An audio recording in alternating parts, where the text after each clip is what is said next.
The decision by the Economic and Financial Crimes Commission (EFCC) to freeze an Osun State government account has triggered a political, legal and institutional debate that sits at the intersection of anti-corruption enforcement and federalism in Nigeria. Governor Adeleke's demand that EFCC chairman Ola Olukoyede explain the rationale behind the action is not merely a defensive reaction.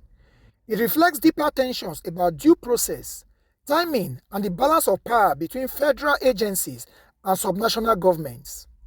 At the core of the issue is the EFCC's directive to First Bank of Nigeria to impose a post-no debit restriction on Osun State statutory allocation account.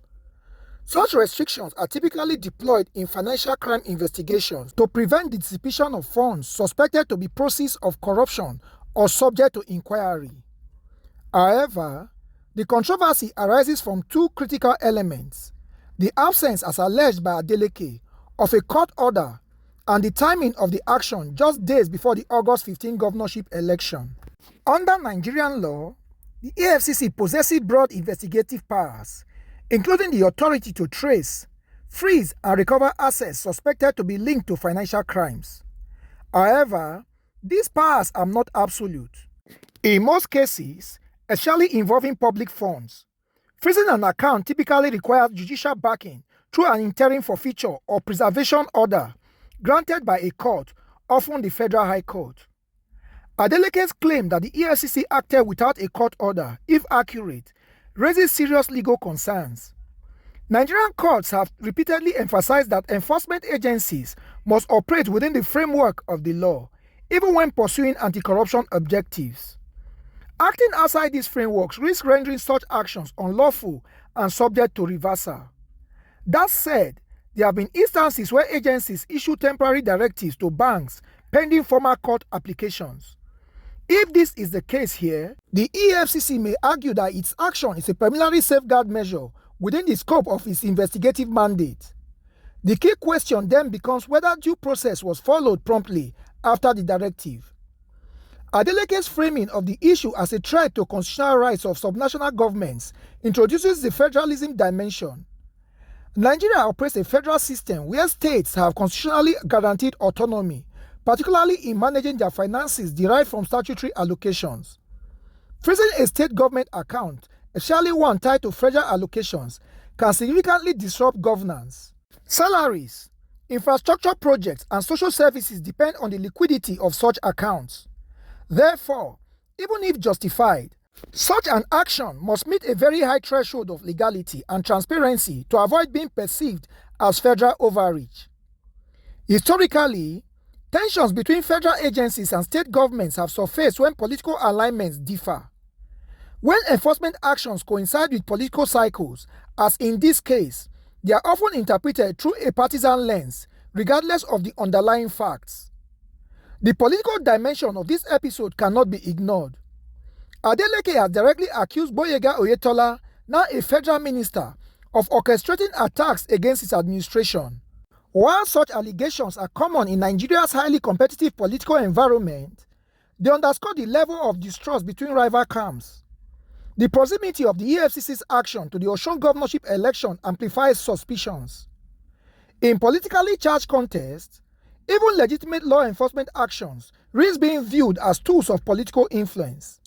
This perception can erode public confidence not only in the EFCC, but also in the broader democratic process. From a strategic standpoint, freezing a state account days before an election can have immediate governance implications, potentially affecting the incumbent's ability to execute last-minute administrative actions or fulfill obligations. Whether intentional or coincidental, the timing places the EFCC under heightened scrutiny. For the EFCC, this situation is a test of institutional integrity. The agency has long battled accusations of selective enforcement and political bias. To maintain credibility, it must demonstrate that its actions are grounded strictly in evidence and law, not political considerations. Transparency becomes critical here. Adeleke's demand for proof is not just political rhetoric. It aligns with public expectations that anti-corruption agencies justify their actions, especially when they involve public institutions.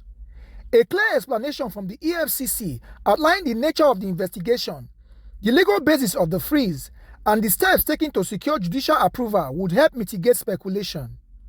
Failure to provide such clarity risks reinforcing narratives that anti-corruption efforts are weaponized, which could undermine years of institutional work in building public trust. Beyond politics and legality, the immediate concern is governance. Freezing a state statutory allocation account can have ripple effects on public administration. Civil servant salaries, contractor payments, and social programs may be affected, potentially creating economic and social strain within the state. This raises an important policy question. How should anti-corruption enforcement balance the need for secure suspected funds with the need to ensure continuity of governance? In some jurisdictions, mechanisms exist to allow limited supervised access to funds for essential services while investigations continue. Whether such measures are being considered or implemented in this case remains unclear. Adeleke's decision to challenge the action in court is a predictable and appropriate step. The judiciary will likely play an important role in clarifying the boundaries of EFCC's powers in this context. The outcome could set an important precedent for future interactions between federal agencies and state governments. If the court rules that the EFCC acted without proper authorization, it could reinforce the necessity of strict adherence to due process. Conversely, if the EFCC's action is upheld, it may expand the operational latitude of anti-corruption agencies in dealing with public funds. At a broader level, this episode reflects the fragile balance between accountability and political neutrality in Nigeria's democracy. Anti-corruption efforts are essential, but they must be insulated from political manipulation. Similarly, political actors must avoid dismissing every enforcement action as persecution, as this can weaken genuine accountability mechanisms. The rhetoric from Adeleke, warning of a threat to democracy, speaks to a recurring anxiety in Nigeria's political landscape that institutions can be leveraged for partisan ends. Whether justified or not, such perception can have lasting impacts on democratic legitimacy. In conclusion, the freezing of Osun State's account by the EFCC is more than an isolated administrative action. It is a convergence point for legal principles, political rivalry, institutional credibility, and democratic norms. The key issues revolve around due process, timing, and transparency. For the EFCC, the path forward lies in clear communication and strict adherence to legal procedures. For Adeleke, the legal challenge will test the robustness of constitutional protections for state autonomy. For Nigerians, the episode serves as a reminder that the fight against corruption must be conducted in a manner that strengthens rather than undermines democratic governance.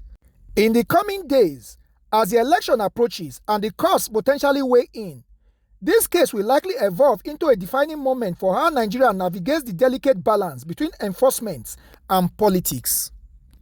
If you found this analysis insightful, don't forget to subscribe, comment, like, and share this video. And also don't forget to put on your notification bell so that you'll be notified when next we post a new video. Thanks for watching.